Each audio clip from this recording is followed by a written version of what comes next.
વર્ષની પુત્રીએ પીઆઈને કહ્યું, મારા પપ્પાએ જ મારા દાદીને ધક્કો માર્યો હતો. જમવાનું નહીં બનાવવા બાબતે ઝઘડો થયો હતો. ઉધનામાં જમવા મામલે પુત્રના હાથે માતાની હત્યા. પુત્ર પિતાનું ગળું દબાવી રહ્યો હતો ત્યારે માતા છોડાવવા માટે વચ્ચે પડતા ધક્કો મારતા મોત નીપજ્યું હતું.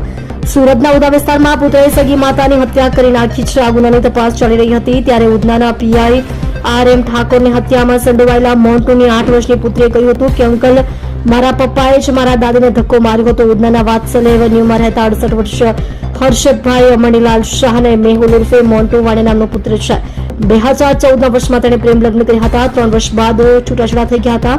હાલમાં તેને 8 વર્ષની પુત્રી રિયા છે જે તેની સાથે રહે છે અને તેની દેખરેખ તેના દાદી પ્રતીક્ષાબેન રાખતા હતા. ગઈકાલે તારીખ 19મી રાત્રે 11:30 વાગ્યે તેના પુત્રએ મારા માટે અને મારી પુત્રી માટે રસોઈ કેમ નથી બનાવી તેમ કહી ઝઘડો શરૂ કર્યો હતો, જે હર્ષદભાઈનું ગળું દબાવવા લાગ્યો હતો. એવામાં તેની માતા પ્રતીક્ષાબેન વચ્ચે પડ્યા હતા.